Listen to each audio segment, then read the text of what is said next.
दशा माता व्रत कथा।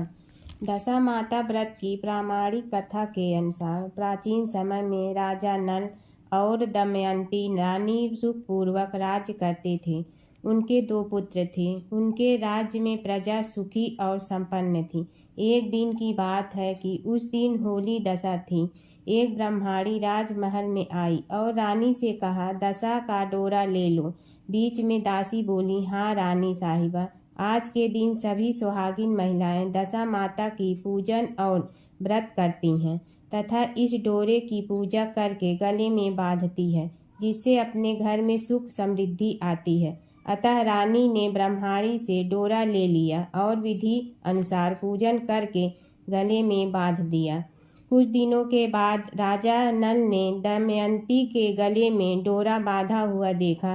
राजा ने पूछा, इतने सोने के गहने पहनने के बाद भी आपने यह डोरा क्यों पहना? रानी कुछ कहती इसके पहले ही राजा ने डोरे को तोड़कर जमीन पर फेंक दिया। रानी ने उस डोरे को जमीन से उठा लिया और राजा से कहा, यह तो 10 माता का डोरा है। आपने उनका अपमान करके अच्छा नहीं किया। जब रात्रि में राजा सो रहे थे तब दशा माता स्वप्न में बुढ़िया के रूप में आई और राजा से कहा, हे राजा, तेरी अच्छी दशा जा रही है और बुरी दशा आ रही है। तूने मेरा अपमान करने अच्छा नहीं किया। ऐसा कहकर बुढ़िया दशा माता अंतर ध्यान हो गई। अब जैसे तैसे दिन बीतते गए। वैसे वैसे कुछ ही दिनों में राजा के ठाट बाट, हाथी घोड़े, लाव लश्कर, धन धान, सुख शांति सब कुछ नष्ट होने लगे। अब तो भूखे मरने का समय तक आ गया। एक दिन राजा ने दमयंती से कहा, तुम अपने दोनों बच्चों को लेकर अपने मायके चली जाओ। रानी ने कहा, मैं आपको छोड़कर कहीं नहीं जाऊंगी। जिस प्रकार आप रहेंगे उसी प्रकार मैं भी आपके साथ रहूंगी।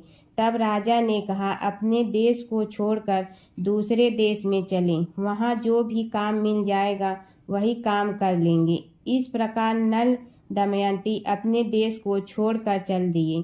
चलते चलते रास्ते में भील राजा का महल दिखाई दिया। वहाँ राजा ने अपने दोनों बच्चों को अमानत के तौर पर छोड़ दिया। आगे चले तो रास्ते में राजा के मित्र का गांव आया। राजा ने रानी से कहा, चलो हमारे मित्र के घर चलें। मित्र के घर पहुँचने पर उनका खूब आदर सत्कार हुआ और पकवान बनाकर भोजन कराया। मित्र ने अपने शयन कक्ष में सुलाया। उसी कमरे में मोर की आकृति की खूंटी पर मित्र की पत्नी का हीरो जड़ा कीमती हार टंगा था। मध्य रात्रि में रानी की नींद खुली तो उन्होंने देखा कि वह बेजान खूंटी हार को निगल रही है। यह देखकर रानी ने तुरंत राजा को जगा कर दिखाया और दोनों ने विचार किया कि सुबह होने पर मित्र के पूछने पर क्या जवाब देंगे। अतः यहाँ से इसी समय चले जाना चाहिए। राजा रानी दोनों रात्रि को ही वहाँ से चल दिए। सुबह होने पर मित्र की पत्नी ने खूंटी पर अपना हार देखा।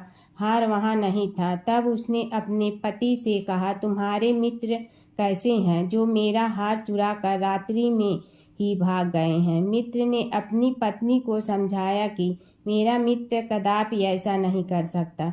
धीरज रखो, कृपया उसे चोर मत कहो। आगे चलने पर राजा नल की बहन का गांव आया। राजा ने बहन के घर खबर पहुंचाई कि तुम्हारे भाई भौजाई आए हुए हैं। खबर देने वाले से बहन ने पूछा, उनके हाल चाल कैसे हैं?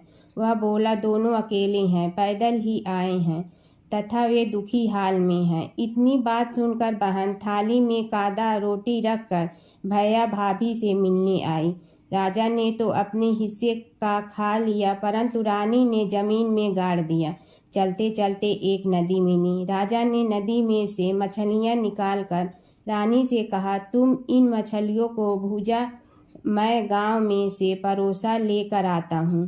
गांव का नगर सेठ सभी लोगों को भोजन करा रहा था।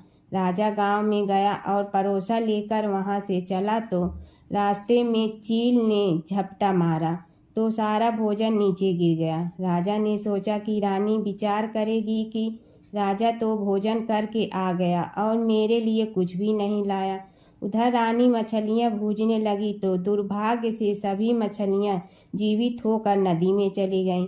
रानी उदास होकर सोचने लगी कि राजा पूछेंगे और सोचेंगे कि सारी मछलियाँ खुद खा गई। जब राजा आए तो मन ही मन समझ गए और वहाँ से आगे चल दिए। चलते चलते रानी की मायके का गांव आया। राजा ने कहा, तुम अपने मायके चली जाओ, वहाँ दासी का कोई भी काम कर लेना, मैं इसी गांव में कहीं नौकर हो जाऊंगा।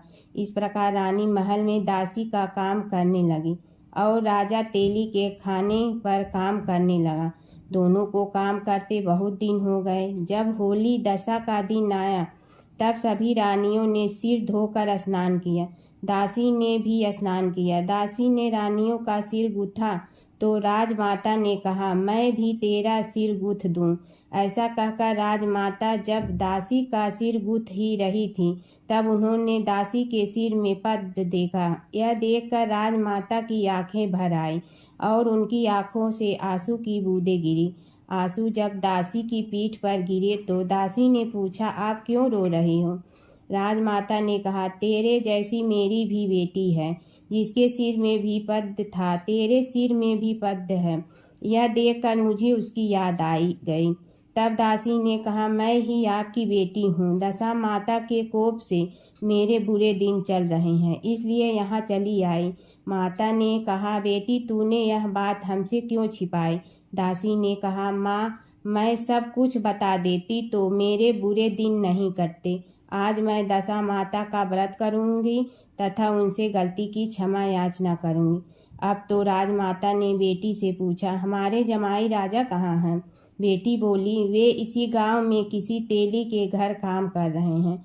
अब गांव में उनकी खोज कराई गई और उन्हें महल में लेकर आए। जमाई राजा को स्नान कराया, नए वस्त्र पहनाए और पकवान बनवाकर उन्हें भोजन कराया। अब दशा माता के आशीर्वाद से राजा नल और दमयंती के अच्छे दिन लौट आए। कुछ दिन वहीं बिताने के बाद अपने राज्य जाने को कहा। दमयंती के पिता ने खूब सारा धन, लाव, लश्कर, हाथी, घोड़े आदि देकर बेटी जमाई को विदा किया। रास्ते में वही जगह आई जहाँ रानी ने मछलियों को भुना था और राजा के हाथ से चील के झपटा मारने से भोजन जमीन पर आ गिरा था। तब राजा ने कहा, तुमने सोचा होगा कि मैंने अकेले भोजन कर लिया होगा, परंतु चील ने झपटा मार कर गिरा दिया था।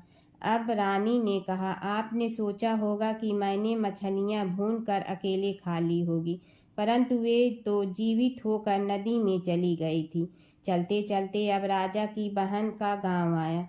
राजा ने बहन के यहाँ खबर भेजी। खबर देने वाले से पूछा कि उनके हाल चाल कैसे हैं।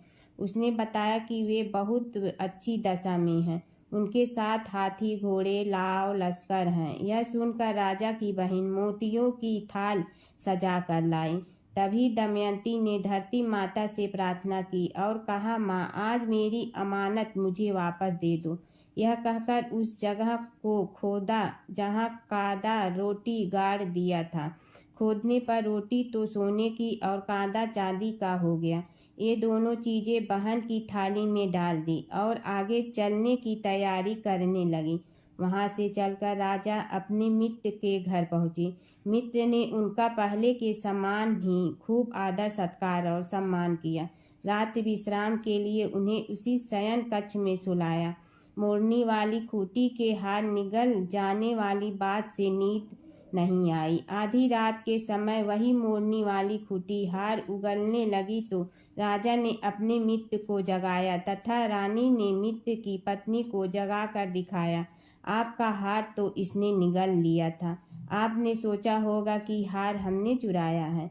दूसरे दिन प्रातःकाल नित्य कर्म से निपट कर वहाँ से वे चल दिए। वे भील राजा के यहाँ पहुँचे और अपने पुत्रों को मांगा तो भील राजा ने देने से मना कर दिया। गांव के लोगों ने उन बच्चों को वापस दिलाया। नल दमयंती अपने बच्चों को लेकर अपनी राजधानी के निकट पहुँचे तो नगरवासियों ने लाव लश्कर के साथ उन्हें आते हुए देखा। सभी ने बहुत प्रसन्न होकर उनका स्वागत किया तथा गाजे बाजे के साथ उन्हें महल पहुँचाया। राजा का पहले जैसा ठाट बाट हो गया। राजा नल दमयंती पर दशा माता ने पहले कोप किया, ऐसी किसी पर मत करना, और बाद में जैसी कृपा करी वैसी सब पर करना।